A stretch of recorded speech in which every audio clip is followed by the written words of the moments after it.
I'm gonna flip you around here real quick. Hey guys, this is Tony with Southern Style. Thanks for watching. I'm gonna show you something real fast. This is off of my mini excavator. I've been doing a couple of videos, or I've done a couple of videos about this excavator, and I've been running it. It's got 11.4 hours on it right now, and it took at about 9 3/4 hours, I guess, alarm went off on it, and I didn't know what it was. I was listening to my earbuds, wasn't paying attention. We've been just digging like crazy. We're digging out a basement, and I wasn't paying attention to it. And my wife was up there in her little chair right there, and she heard it, but she didn't know what it was because she don't know anything about it either. And my earbuds was acting goofy, and I pulled them out, and I was like, "What's that noise?" I looked over, and I got a light flashing on my excavator on the dash. I was like, "Uh-oh." And looked down, it was running about 225 degrees, the little motor was. And I was like, "Oh, shoot. Man, we're in bad shape, right?" Kind of scared me. Well, probably about an hour before that happened, I started noticing that it was this wall right here. I mean, it was so freaking hot. It was like it burnt. It was almost burning. I mean, it was like a firecracker, man. It was so freaking hot. And I noticed that being really hot, and I thought, I didn't think nothing about that either. I just started moving my leg away from it, And so that's where your hydraulic tank is. And if you look, let's see that radiator right there. That's hydraulic fluid radiator. It's sitting on the front of your water radiator, and that's the coolant. And then, well, that's weird. I guess that's for something to be attached to that. That's crazy. I've checked it, it's got water in it. And then, so what happens is this gets extremely hot. And after it gets hot, it heat soaks this one. And after this one gets hot, then your engine's gonna overheat. I don't know if that's really an issue if you have one of the, ones that's got little air-cooled Briggs & Stratton engines in them, whatever they got in them, Honda engine, whatever. Harbor Freight, I guess. But I don't know if that's an issue with them because they're wind air cooled, to whereas this one here's water cooled. So, but if you've ever owned a diesel before and you work them really hard and they get hot, or they're not hot enough to boil over, but they're hot, right? They're like 220 or so. Because antifreeze doesn't, if it's the right antifreeze, it shouldn't boil until like 240. But if it's mixed right. But anyways, if it's a diesel engine, if you just turn it back to idle and it cools itself back off, there's nothing wrong with it most of the time. Most of the time it's fine. You just worked it really hard. I've seen that on semis, I've seen it on old diesel trucks, and I've seen it on tractors and stuff back in the day. So that's what I did. I just turned the throttle back, got off of it, opened that door up, and let it cool itself down, and then I shut it down. It should run 180 or right around it. Now, my little Kubota tractor over there's got basically the same motor. I think it's a little more horsepower. It doesn't run but like 160. But this one here will run, well, I guess it could be 160. It usually runs right below the 180 mark right here. Let me get you in here so you can see it. And whenever the alarm went off, it was above 210 over here. And I'm gonna say it was probably around 225 or whatever. And this is Fahrenheit. I'm not looking at the Celsius stuff because this is not anywhere but United States. So anyways, is doing that. There's a little light down here. It was going nuts. It was telling me, shut her down, and it cooled itself off. I've been working it pretty hard, about 4 hours, and this even had bubbles in it. This is for your oil, your hydraulic oil. You can see little bubbles in it, so the hydraulic oil was getting hot. So with knowing that was what was causing it, I'm not concerned. I pulled the back plate off of it. It's going to let the air flow a little better. Should make a big difference. Now I'm going to show you what I was digging. If you see that down there, that's not dirt. There's very little dirt in there. It's clay, and it's a blue clay. And around here we call it shale, shelly rock or shell rock. In Kentucky, you got different kinds of clay, but in the region we're in, that old blue clay compacts, man, and it turns into this. Some of it's like soft enough that it just peels up, but you can see some of it. This is almost rock. This is what'll peel up, But then as it gets harder and harder, it gets darker and darker, and it'll turn into, this is a piece of shell rock that's turned. You see how it's turned blue? The denser it gets, that's hard. That is extremely hard rock. It's just thin. And that color right there, if you get it over 4 inches, this thing ain't gonna touch it. It won't do nothing with it. But when it's small pieces like that, it'll break it up. And I've been breaking that up all day. That's what come out of this hole. You can see it down in there. Yeah, get you down here real close. That's what just little thin little slivers of it's been coming off. And I've worked this morning when I got here. I was right here. I've taken about 16 inches off. I know it looks like I'm just digging a hole. This is a half built-in, sunk-in garage. I'm gonna have my doors are out here, and this is my wall, you know, the back wall. I'm either gonna pour it or block it. I have not decided yet, because it's just a garage. But you can see that right there. I don't even know what that is. It's green and it's pretty, huh? But anyways, I don't know what that is. Couldn't tell you, but you can see a line in there. But this here, I'm gonna say from here up, that's probably old rot of, I may be wrong, but I think that was where the grass used to be. We backfilled all this, so we dug down through that. It was no problem. And it may not be there, it may be somewhere to here, maybe backfill. But anyways, this ledge, I've got somebody gonna come in here, a buddy of mine. He's gonna try to knock it off there for me, and I hope it's easy. That's why I'm trying to expose the whole edge for him, so that it'll just chip real quick. If he comes there and spends the whole day, it's gonna cost me a fortune. But if he comes there and does it in an hour, then he probably won't even charge me anything. So cross your fingers, right? But as you can tell, I'm pretty deep. This is, if you see it, that's above my head, and I'm trying to only go about a foot, maybe 6 inches or a foot above that with my seal on the. I'm going to put a little loft area up here, kind of I guess just like a little backyard shed that my wife can get into from the backyard, and then the bottom and the back of it will be where I put this thing, and my tractor and stuff. I want to get them out of my garage because they're taking up a lot of space, and I got that and just toys. But as you can tell, that's where my wife's been sitting all day. That's her little chair. She's been watching. We've been here. My father-in-law's been over here helping me dig. He's probably put 5 hours on there. I probably put 5 hours on there. Together, we've got about 50-50 on the time. And he said it didn't seem to get real hot on him, but I don't know if he's ran it wide open like I did. I had it wide open for 4 hours. So, and it was heat of the day. It's probably 72 degrees outside. It's a nice day. We've dug, as you can tell, this is where I started this morning. And I had it up all that cleaned up to there, and that's all I've dug today is that one little hole. So it's doing it. Like I said before, it's 1,000% better than a shovel. But it's not a big excavator. It's not a big mini excavator, like a 50 series or something. It's still a 20 series excavator. So it's still small. I think if you bought a name brand like Yamaha or Kubota or somebody, you would get like a 17 series is a little bit bigger than this. This is more like a 10 series, like in the size of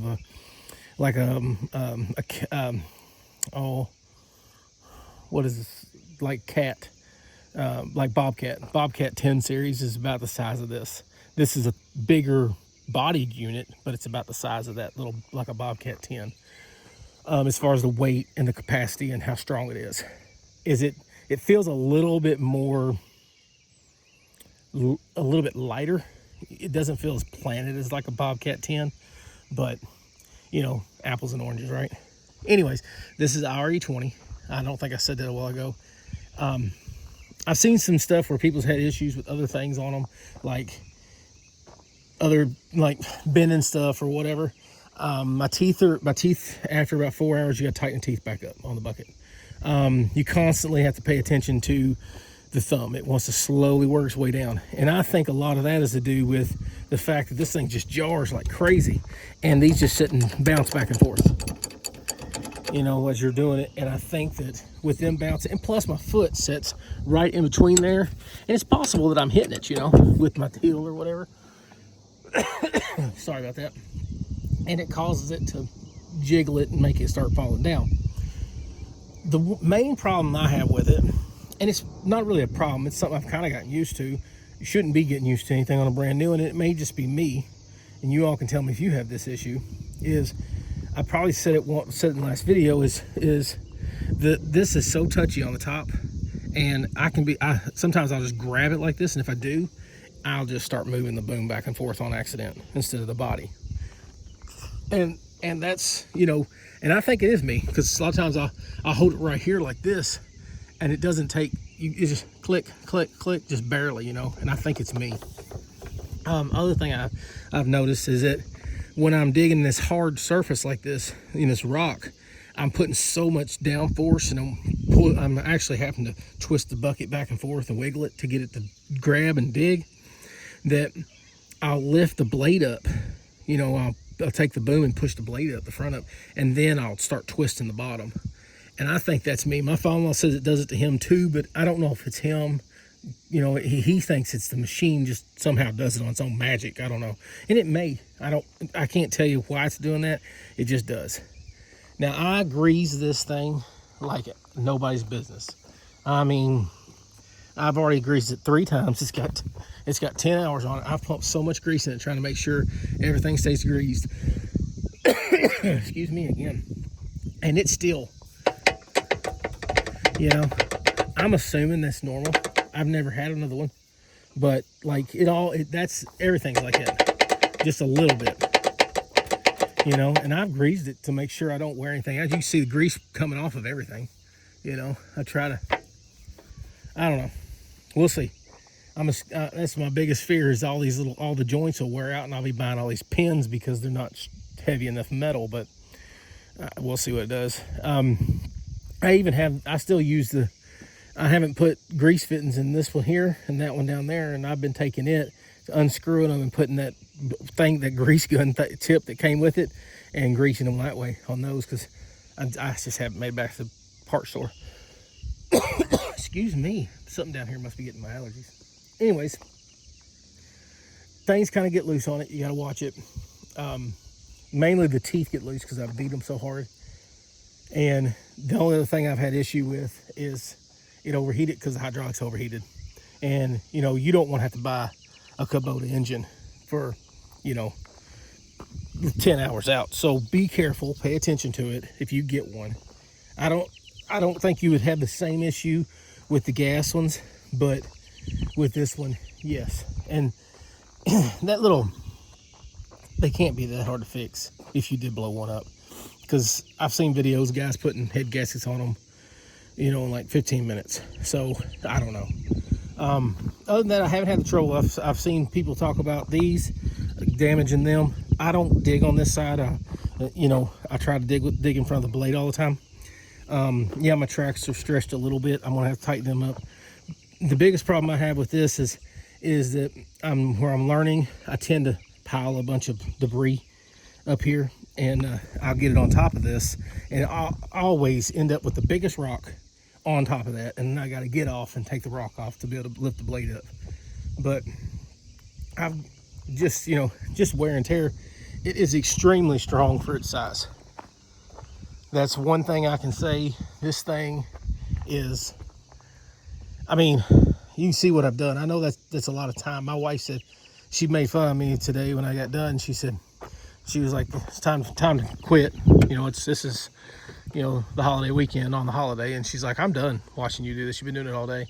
And my father-in-law, he was over here helping me, and his wife, my mother-in-law, was like, hey, it's time to get some lunch or something, and which is fine, or supper, whatever time it was. Like, I think it's 4 o'clock. But when I walked in, she was like, that thing takes forever. And I knew that going into it. So if you're buying one of these, you ain't buying it for speed. You're buying it because it's yours. You're buying it. Now, if you're going to go out and do some landscaping, dig some flower beds out, this thing would get it. I mean, you're going 4 or 5 inches deep. It's a Jim Dandy tool. I mean, it's fine with that. But if you're doing it to do what I'm doing right here, which is the only big project I got this, and then you can see my water pipe laying over there. We're gonna take and put around for my gutters, and some more landscaping is what I'm doing. This was a big project. I knew it was going to be a big project. I knew I was going to have a lot of time in it, but it is doing it. And I'm going to show you how much dirt. I mean, you don't realize the amount of dirt that I pulled out of here until you look at the piles. I mean, this is 10 foot wide, 5 foot tall.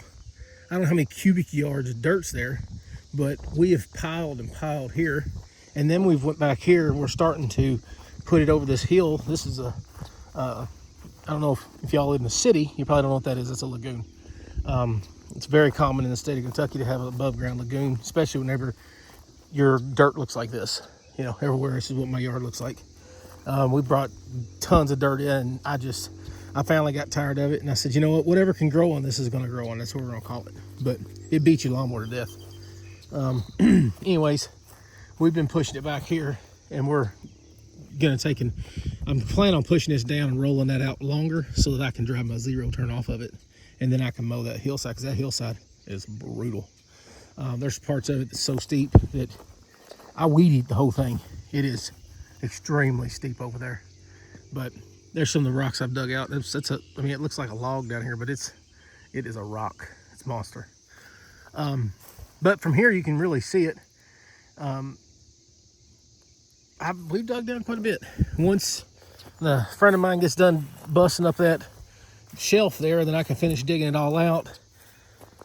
I hope to have it ready to either block or put forms up for concrete. I don't know. One hand, I just want to build forms and pour it. Another hand, block is something I can do myself, and anybody can lay block as long as you can get your foundation in there and get you level. I don't know, we'll see. It may be easier just to pour it if I can get a hold of some forms, or if I have to make forms and just take and pour the walls. And it's cheaper that way, really. Block is, I think they're $2 and something a piece. I think I added it up, there's like 800 and something blocks in what I'm doing here. And by the time I get them done, I'll come in and pour it anyways. So, because I want to fill them full, because I don't care what you do in the state of Kentucky, I guarantee you, it may not be today or tomorrow, but one day that hillside right there will push them block out. Guarantee it, they'll push them in. I don't know how many basements I've went into, houses and stuff. We buy, we do some rental property stuff, and I go look at houses all the time to buy one, and the foundations are just all bust in because they blocked them back in the day. Now I know they're 50-year-old houses, but will I live 50 more years? Maybe. Probably not, but maybe. And I don't want to have to fix it. You know what I mean? So I may just do concrete walls instead of block. I'm hoping that I've hit a good shelf here, and it's a good thick one, that I can just drill down and put rebar into it and not have to, and then just pour my concrete walls on it and not have to try to dig into it to pour a footer, because it's brutal. I mean, I'm scraping across it, and it's making smoke as I'm scraping it so hard down there in places. So, fingers crossed. Like I said, it's a lot. If you get one of these machines, be ready for it. They do get warm. I'm gonna keep that door off of it. We're gonna give it a shot, see if that makes a difference.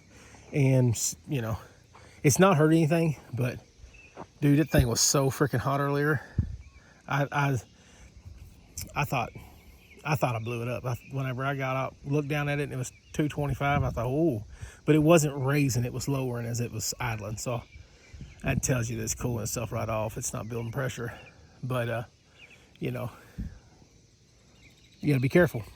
It's who wants to spend $10,000 and have to spend a few grand to put a motor back in it. It's a horrible idea, But good luck. If you've got any suggestions for any kind of weird stuff that I'm doing that you're like, oh man, if you make a change on that, it'll make a big difference. I don't want to do anything that'll increase the heat in the hydraulics at all. They get so hot as it is. And if you live in a southern state, you really need to watch it because, like I said, I've worked the heck out of it. And you just got to watch it. If you're farther south than I am, it's kind of decent temperature up here most of the time. But you go to Texas or Florida or wherever, it's a lot hotter down there, you know. But guys, I appreciate you watching. Like and subscribe.